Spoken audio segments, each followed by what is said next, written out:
Bonjour à tous, bienvenue à un autre épisode de Plus de Millage où aujourd'hui c'est une première, un événement de lancement de voiture. Je suis en merveilleuse Colombie-Britannique sur l'île de Vancouver. Je vais demander à mon caméraman Ken de faire un petit pan. On est sur la côte ouest, c'est merveilleux. Puis aujourd'hui, qu'est-ce qu'on va faire? Bien, je vais vous donner mes impressions de conduite, on va faire un tour du véhicule, je vais vous parler des spécifications, puis je vais même vous donner le prix du Ioniq 9. Donc allons-y. Donc, point de vue design, le Ioniq 9, la grosse priorité de Hyundai ici, c'était l'aérodynamique. Le coefficient de traînée aérodynamique de ce véhicule-là, c'est 0,269. Pour comparer avec un Ioniq 5, par exemple, c'est 0,28. Donc, pour un immense véhicule 7 places, avec une batterie de 110 kWh, Hyundai s'est réellement dépassé d'un point de vue d'aérodynamique, puis ça se transmet directement dans le design. Parce que regardez comment que le véhicule est plat. Il n'y a aucune aspérité. Il faut absolument que l'air passe le plus facilement possible puis le plus rapidement possible de façon plus efficace sur ce véhicule-là. C'est extrêmement important, mais écoutez, il va falloir le tester dans le défi 500 km pour aller voir si c'est payant tout ça. Mais même si on s'approche, regardez, là, on est sur l'édition Calligraphie, la plus chère du Ioniq 9. On est sur des roues 2,85, 45, 21. Mais ce qui est intéressant, je vais vous mentionner aussi ici, là, ces petits éléments-là dans la roue sont fonctionnels pour améliorer le coefficient de traînée. Et si on continue d'avancer le long du véhicule, évidemment, on a des poignées rétractables. Si je me souviens bien, c'est ça qu'on voit sur le EV9, parce qu'évidemment, EV9, Ioniq 9, c'est pas exactement le même véhicule, mais c'est la même architecture. Sur le Ioniq 9, on a un empattement beaucoup plus long. Puis essentiellement, ce qui est important aussi avec le Ioniq 9 comparativement au EV9, c'est regarder le profil arrière. Et c'est là, qu'on va chercher le plus de gains point de vue aérodynamique. Le véhicule est cintré par l'arrière. En réalité, le haillon est beaucoup plus petit que mettons un EV9 où dans le fond, le haillon serait quasiment grandeur. Vous voyez, le véhicule est tout petit à l'arrière, puis ça me fait tellement penser à des Volvo, ce design-là. Les lumières ici, les pixels, le haillon. Moi, je trouve ça merveilleux. Puis un autre élément intéressant, l'essuie-glace est juste caché ici. C'est très bien. Puis comme vous pouvez le voir, le lettrage Ioniq est complètement flush avec la carrosserie. Allons voir à l'intérieur. On va faire chacune des sections du véhicule ensemble. Donc là, évidemment, voyage de presse, de lancement, on a nos bagages à l'arrière. Troisième rangée, comme vous pouvez voir. Ce qui est intéressant sur ce véhicule-là, c'est qu'évidemment, la troisième rangée est rabattable électriquement. Puis là, vous voyez, ça, c'est tout mon stock, là. Puis là, voyez-vous, là, on a de l'espace en masse. Dans une vidéo qui a été présentée plus tôt, vous avez vu, je vous ai montré qu'est-ce qui se passe en dessous du sous-plancher, tout ça. Vous irez voir cette vidéo-là. On va se concentrer plus sur les éléments que je ne pouvais pas vous parler dans la première vidéo. Et deuxième rangée rabattable électriquement aussi dans cette édition Calligraphie. Donc, on va aller s'asseoir à l'arrière. Très important, véhicule familial. Regardez l'ouverture des portes. C'est pas 90 %, mais c'est genre 90, je disais 90 degrés plus 85, mais c'est bon. Mais cette porte-là, j'ai jamais vu une porte de voiture grosse comme ça. Intéressant à noter, on a ces pare-soleils-là pour les enfants. C'est tellement merveilleux à voir ça. Là, vraiment, Hyundai ici travaille très bien. Donc, pour se rendre à la troisième rangée, malheureusement, dans l'édition Calligraphie, c'est tout électronique, ce que j'aime pas. Dans les éditions moins chères, vous allez avoir juste un bouton rappel. Ça va se faire très bien. Donc, on appuie ici. C'est extrêmement lent. Je vais m'asseoir ici. Et voilà. Donc, j'ai réussi à avancer la deuxième rangée un peu plus. Espace pour les jambes à l'arrière, c'est bien. Je fais 5 pieds 9, 173 cm. C'est correct, mais je pense que j'étais un peu biaisé avec l'ID Buzz. C'est tellement caverneux que là, ici, j'étais un peu déçu, mais en réalité, c'est un véhicule beaucoup plus petit. Sinon, là, pour des adultes de ma taille, c'est tout à fait raisonnable. Je vais aller maintenant à la deuxième rangée. À la deuxième rangée, je le dis souvent, confort princier, c'est réellement confortable. Et aussi, il y a des petites fonctions le fun, là, comme nous avons un ottoman. Et là, moi, je vais reculer la deuxième rangée plus pour vous montrer. Écoutez, hein, dans un véhicule de 85 000 hein, que voulez-vous, mais c'est le confort princier. Fait super intéressant à noter. Dans le Ioniq 9, on a deux systèmes de climatisation. il y a un système de climatisation à l'arrière pour séparer le véhicule en deux puis optimiser le système de climatisation pour qu'en réalité, c'est pas comme dans votre maison, vous avez une grosse unité de climatisation, vous en avez deux petites qui vont fonctionner dans leur plage d'efficacité. Donc, ce menu-là ici est actuellement indépendant de lui d'en avant. Oui, il fonctionne conjointement, mais ceci fait fonctionner compresseur, évaporateur, tout le kit à l'arrière du véhicule. Puis là, évidemment, il y a des conduites avec la batterie, tout ça. C'est la première fois que je vois ça. Je suis sûr que d'autres constructeurs ont fait ça, mais ici, là, c'est très bien. C'est vraiment une bonne idée. Ah, voilà, regardez. La colonne de direction bouge. Le siège se met en mode relaxation. Puis là, vous allez me dire, Alexandre, ça sert à quoi, ça? Essentiellement, Hyundai parle que c'est pour des sessions de recharge rapides ou se reposer, faire une sieste.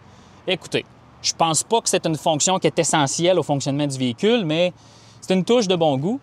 Donc, on ramène ça. Hop, ça va quand même vite. Très intéressant. Et on retourne à notre position. Je vais m'asseoir sur le siège.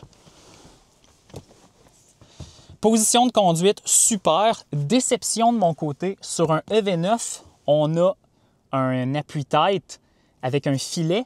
Je trouve que c'était plus confortable même que pour, supposons, queue de cheval. Beaucoup plus intéressant d'avoir une queue de cheval dans le filet. Ici, on n'a pas ça, mais bon, le siège est ultra confortable. J'aime beaucoup le volant style Santa Fe, Range Rover. Ici, c'est très bien. On va chercher les nouveaux éléments Hyundai, hein, le levier de vitesse rotatif. On a des boutons ici pour le front. Je vais l'ouvrir d'avance pour plus tard. Mais à part de ça, point de vue logiciel ici, c'est le typique combiné d'instruments que vous allez voir là, dans les produits Hyundai. Mais ce qu'on va faire, c'est que mon caméraman va faire le tour. Puis là, après ça, je vais aller vous parler là, du logiciel ici. Donc, intérieur ici dans le Ioniq 9, je voulais vous parler là, de la console centrale qui, évidemment, se déplace. Puis ça permet de rapprocher la console et les passagers arrière. Puis ce qui est intéressant, c'est qu'elle l'ouvre de ce sens-là et de ce sens-là. Et autre fonction intéressante, lorsque vous enlevez le compartiment au centre, bien là, vous tombez dans le compartiment du fond. Je ne sais pas si mon caméraman va le voir. Puis qu'est-ce que ça veut dire? Si je tire mes micros ici, je ferme la console, je l'avance et je tire le tiroir à l'arrière. Devinez qu'est-ce qu'on trouve dans le fond? Mon micro. Donc, c'est des vases communicants. C'est extrêmement polyvalent et versatile. Ça, là, c'est excellent. On a un petit pavé, je vais le ramener. On a un petit pavé ici là, pour les fonctions de conduite, caméra, système terrain, tout ça. Ça, c'est très traditionnel. Ensuite, ce que j'aime beaucoup, c'est que d'un point de vue là, de combiner les instruments ici, tout le système multimédia est rendu avec des boutons. La climatisation des roulettes, ça, c'est tactile. Puis ça, je pense qu'on peut accepter ça en 2025. Puis après ça, ce qu'on va faire, c'est je vais vous parler du logiciel. Regardez, l'écran est courbé comme dans une BMW, justement pour garder votre doigt toujours à la même distance. Nous sommes dans la nouvelle génération de logiciels Kia Hyundai. Beaucoup plus rapide, beaucoup plus doux. Si votre véhicule est activé BlueLink, là, au concessionnaire, vous allez avoir la navigation avec les arrêts de recharge. Donc ça ne changera pas. Je ne pourrais pas vous le montrer aujourd'hui, ce n'est pas activé. Je vais aller vous montrer le menu du véhicule électrique qui est le plus important. Combien qu'on a rajouté des fonctions ici. Je vais vous montrer ça. Donc, évidemment, conditionnement de la batterie, activé manuellement, soit en naviguant vers, blablabla. Tout est là. Mode camping, le mode utilité, pour garder le véhicule activé lorsqu'on fait du camping. Puis la climatisation à l'arrière que je vous parlais est super importante. Paramètres pour le système de freinage régénératif, d'autres affaires. Puis ici, plug and charge, j'ai hâte de voir. Les experts de Hyundai m'ont dit qu'ils travaillent sur une intégration avec le réseau Tesla superchargeur là-dessus. Ensuite, vous avez juste vos petites affaires d'efficacité. Puis là, regardez ça, là, nous, on fait des routes sinueuses dans les montagnes Cascadia. Puis notre consommation à date, c'est 20,4 kWh par 100 km. Puis tu sais, je me gâte un peu. Donc à date, c'est efficace, mais le véhicule est neuf. Mais ça voudrait dire qu'entre 400 et 500 km est probablement très, très possible l'été avec ce véhicule-là. Puis celui-ci a une autonomie en Arcane de 500 km. Aussi, super intéressant, après 3000 km de distance parcourue, ce véhicule-là, il va commencer à collecter de l'information. Puis il va pouvoir vous donner plus d'informations sur la batterie, incluant la durée de vie de la batterie sur le temps. Donc là, mettons, vous voulez acheter un Ioniq 9 usagé, vous allez là, bing bang, tout est là. Fait que Hyundai commence à comprendre comment ça marche dans la vie. Je suis vraiment content de ça. Donc, c'est vraiment pas pire. On va bientôt aller sur la route. La dernière chose que je vais vouloir faire avec vous, c'est que je vais baisser toutes les banquettes, puis on va voir d'un point de vue de camping comment que ça se passe. Mais je voulais vous mentionner la qualité des matériaux exceptionnelle. Même si on a des plastiques durs, c'est de bon goût. On n'a presque pas de piano noir. Ici, là, c'est en feutre. Ah, c'est opulent. C'est un peu spécial. On dirait qu'Hyundai est rendu une marque de luxe là, avec le prix des véhicules qui a augmenté. Mais bon, c'est pas mal ça ici. Donc là, on va aller faire la dernière. On va aller voir le frunk. On va aller à l'arrière. Puis je vais vous parler des spécifications techniques lorsqu'on sera sur la route. OK, donc à l'avant, évidemment, signature lumineuse pixelisée, le radar caméra pour le 360, puis le frunk. Dans la version 2 roues motrices, le frunk est beaucoup plus profond. Ici, c'est 52 litres, c'est pas grand-chose. Là-dedans, vous allez avoir votre câble de recharge niveau 2 et aussi le fameux, excusez-moi, Ken, regarde-moi ça. Hier, on avait la période de questions, puis mon collègue Ken, qui est mon caméraman et copilote aujourd'hui, on posait la question à Hyundai, est-ce qu'on a l'adaptateur J1772 NECS? Il est dans le véhicule, donc notre question est répondue. That's pretty cool, right? They offered it. Mais donc, ce que je voulais vous montrer, c'est que là, je vais avoir l'adaptateur NECS CCS, je vais aller vous le montrer, on va aller voir le port. Petite affaire, lave-glace, c'est là, mais tu sais, il n'y a rien à dire ici. C'est un frunk de véhicule électrique, c'est ce qu'il y a de plus traditionnel. Donc, évidemment, premier véhicule Hyundai au Canada avec le port NECS. Oui, les Ioniq 5 américains, ils ont le port NECS. Au Canada, c'est compliqué. J'ai posé la question, j'ai pas de réponse. Écoutez, je suis désolé. Je suis pas capable d'avoir la réponse. Fait que là, dans le fond, qu'est-ce qui va arriver au Québec si vous avez un Ioniq 9? Si vous ne rechargez pas sur le réseau superchargeur, bien, vous allez utiliser ça, la maillotche, comme j'appelle. Temps de recharge 10-80 c'est un superchargeur V3 compatible qui va être dans l'interface. 40 minutes, donc 115 kW de puissance moyenne. Et si vous vous branchez comme ça CCS sur une borne, par exemple 350 kW, circuit électrique ou Electrify Canada, bien, vous n'allez pas aller chercher 350 kW. Vous allez aller chercher, selon mes estimations, un plateau là, de 215-220 kW, juste un petit peu plus que le EV9 parce que la batterie est plus grosse. Mais essentiellement, on range ça là, bing bang, on charge. C'est tout si simple que ça. Oui, c'est un irritant, mais écoutez, c'est la vie. Évidemment, V2L, on peut exporter du courant vers des appareils électriques avec ça, mais l'accessoire n'est pas avec nous aujourd'hui. Donc, la question maintenant, est-ce que sur la version calligraphie là, à 85 000 laquelle nous conduisons aujourd'hui, nous avons 2 sièges capitaine à deuxième rangée, mais toutes les autres versions, c'est une banquette 3 sièges à la deuxième rangée. Mais la question, c'est est-ce que Alexandre peut se coucher dans le Ioniq 9? La question, c'est absolument. Il y a énormément de place ici. Et avec le mode utilité que je vous ai montré et le deuxième système de climatisation indépendant à l'arrière, vous avez réellement un véhicule qui est optimisé pour justement le camping où le plus petit système de climatisation va être le seul qui va fonctionner. Lorsque vous êtes en mode camping, moi je pense que ça c'est une excellente idée ici. Donc on est au volant du Ioniq 9, version calligraphie, all-wheel drive, ultimate, toute la patente. Là, qu'est-ce qu'on va faire? Je vais vous parler de la chose que je n'avais pas le droit de parler dans toutes les vidéos que j'ai faites avant. Le prix du Ioniq 9. Donc, dans le fond, le Ioniq 9 au Canada va commencer à 59 999, 60 000 $ essentiellement, éligible à toutes les subventions au Québec, si elles existent, si elles n'existent pas. Vous comprenez, Hyundai m'a dit on a arrangé l'échelle de prix pour que ça marche. Si le gouvernement veut collaborer, donc tant mieux. Donc, puis là, ce qui est important, qu'est-ce que vous avez dans la version de base? Vous avez une batterie de 110 kWh, thermopompe, préconditionnement, navigation, siège en tissu, ça je suis très content. Siège en tissu qui disent qu'ils sont anti-taches, on verra. Et vous avez 539 km d'autonomie sur des roues 19 pouces. Hyundai me dit que ce ne sera pas une version qui va être super populaire, mais elle va être disponible. Ce ne sera pas un faux modèle que vous ne pourrez pas acheter. On me dit théoriquement, on va le vendre. OK, bravo. Ensuite, à 64 999, vous avez la version qui va probablement être la plus populaire au Québec, selon moi, Preferred 4 roues motrices. Donc, on ajoute un deuxième moteur. On passe de 215 chevaux à 302 ou 322 chevaux, je ne me souviens plus. Puis là, l'autonomie tombe autour du 515. C'est correct. Ça ajoute une capacité de remorquage de 5000 livres. On était à 3500 dans la version de base. Puis dans le fond, le câblage pour l'attelage remorque est tout déjà passé. Donc, à la fin, ça met aussi des surfaces, les surfaces en cuirette là, pour les sièges.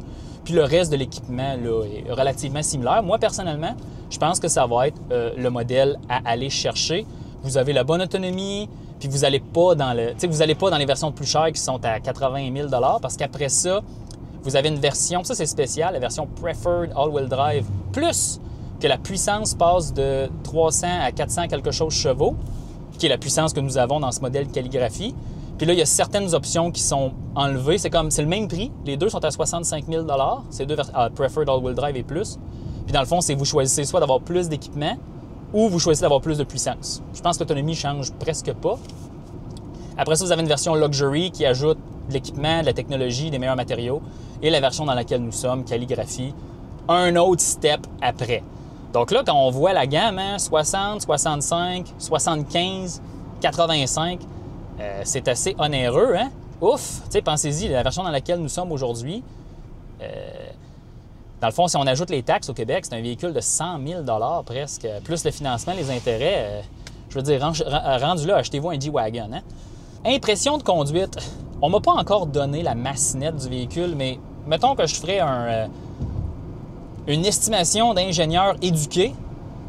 Je suis sûr qu'on est à 2300 kg. Si on est en bas de 2300 kg, ça va être vraiment impressionnant. On le sent. Là. On est sur une route extrêmement sinueuse sur l'île de Vancouver. Évidemment, ils ont arrangé ça avec le gars des vues, comme on dit. Ils veulent nous donner une route sur laquelle on peut apprécier le comportement routier. C'est extrêmement sain comme comportement routier. Véhicule très silencieux. Tout a été optimisé pour le confort princier. Ce que je trouve vraiment intéressant, c'est que malgré que nous sommes sur des routes 21 pouces, le véhicule, l'ondulation de la route puis le mouvement de la caisse, très bien contrôlé. Donc, quand on va arriver au Québec avec ça, sur l'autoroute, là, ça va être une vraie blague. Là. On va se croire dans une Mercedes. Puis, honnêtement, je vous dis pas que ce véhicule-là, quelqu'un qui achèterait une Mercedes achèterait ce véhicule-là, mais honnêtement, c'est probablement... Ce véhicule-là, c'est quasiment un Genesis. Puis ça serait fou de penser que Hyundai ne fera pas un Genesis Ioniq 9. Là, c'est sûr et certain que ça va arriver. Quand je leur ai posé la question, ils m'ont fait un petit sourire en coin. Fait que dans le fond, clin d'œil. Mais pour ce qui est de la puissance, avec cette version 422 chevaux, moi, je trouve pas que c'est si puissant que ça parce que le véhicule, évidemment, sa masse est élevée. Mais à la fin, c'est un véhicule qui se conduit très bien. La direction est vraiment précise, mais ça reste un véhicule très large. Ma consommation depuis 35 km, depuis que je l'ai réinitialisé, c'est 21,3 kWh par 100 km. Puis, mettons que j'essaie pas d'économiser de l'énergie. Fait que la prétention efficace du véhicule, là, consommation autour de 20 kWh par 100 km sur le plat par conditions favorables. Là, moi et mon collègue Ken de la chaîne EV Revolution, c'est lui qui tenait la caméra là, tout le long. Je le remercie d'ailleurs, vous irez voir sa chaîne, je vais la mettre en lien. Nous, on pense que ça va être pas mal un véhicule qui va faire entre 20 et 22. Puis ça voudrait dire qu'entre 400 et 500 km, là, on ne devrait pas avoir trop de troubles l'été là, pour faire de la route. Là, l'hiver, il faudrait le tester. Là. Je ne ferai pas d'estimation ici. Mais honnêtement, impression de conduite. Là, je veux dire, on n'est pas dans un véhicule sport. Ce que moi, j'espère, c'est qu'il faudrait asseoir quelqu'un en arrière.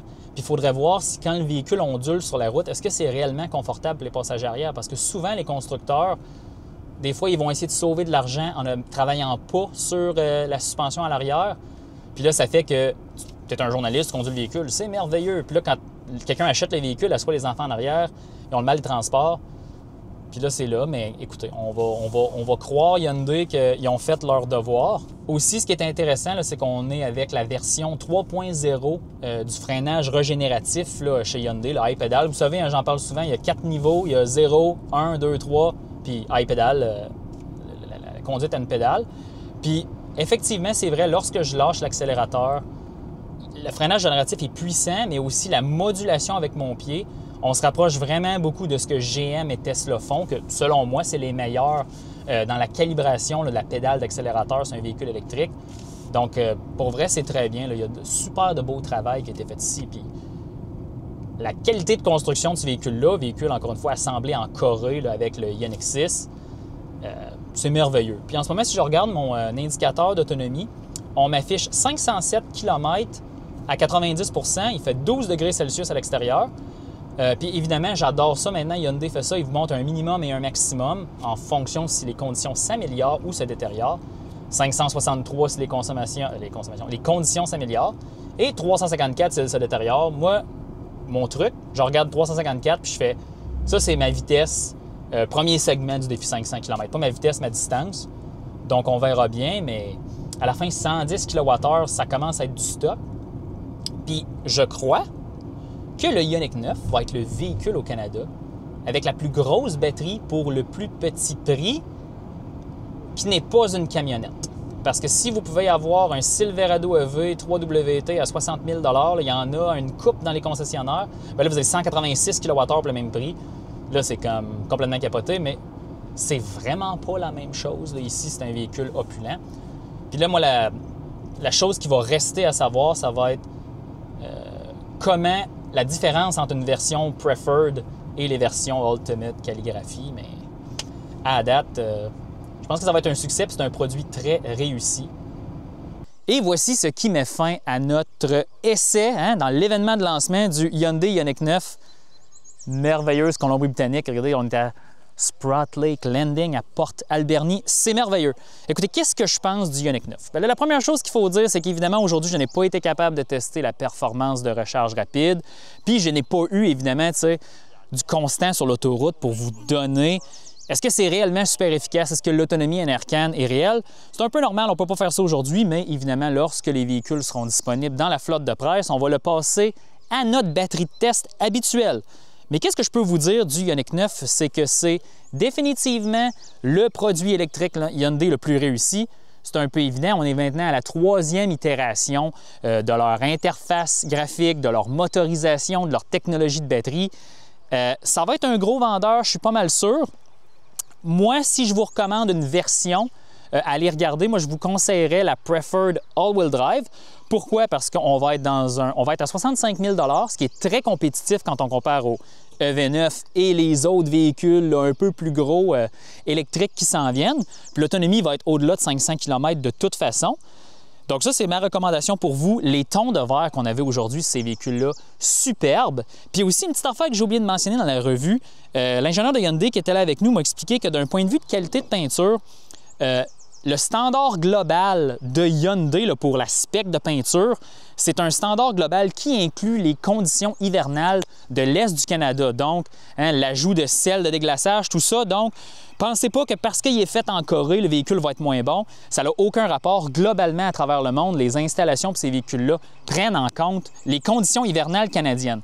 Ensuite, qu'est-ce qui est important de mentionner? Côté technologie logicielle, là, Hyundai a travaillé super fort d'un point de vue de l'application d'énergie. Maintenant, on voit là, sur un graphique l'augmentation de la consommation, puis on voit même c'est séparé par le préconditionnement de la batterie en route ou la climatisation, tout ça. Donc ça, pour l'hiver, ça va être super pour démystifier un peu l'énergie est-elle et où. Donc ça, là-dessus, je suis très content. Véhicule extrêmement silencieux. Évidemment, c'est pas le véhicule le plus intéressant à conduire d'un point de vue dynamique. C'est super lourd, c'est super gros. Tu sais, à la réalité, c'est un véhicule familial. Mais on n'a rien à dire dessus, c'est serein, on est bien dans ce véhicule-là. Honnêtement, je suis vraiment content. J'ai pas eu beaucoup de temps, là, je dois quitter là, bientôt pour retourner au Québec. Mais ça a été une super belle expérience. Évidemment, pour vous, on va le tester au Québec dans nos conditions idéales, mais à la fin, comme je vous dis, je pense que ces véhicules-là, ça va être extrêmement populaire. Donc, sur ce, si vous avez aimé cette petite revue rapide, pensez à vous abonner, nous faire un petit like. Évidemment, je vais essayer de répondre à toutes vos questions que vous avez, ça va me faire plaisir. Puis évidemment, on va se revoir dans un autre épisode de Plus de Millage. On se laisse là-dessus.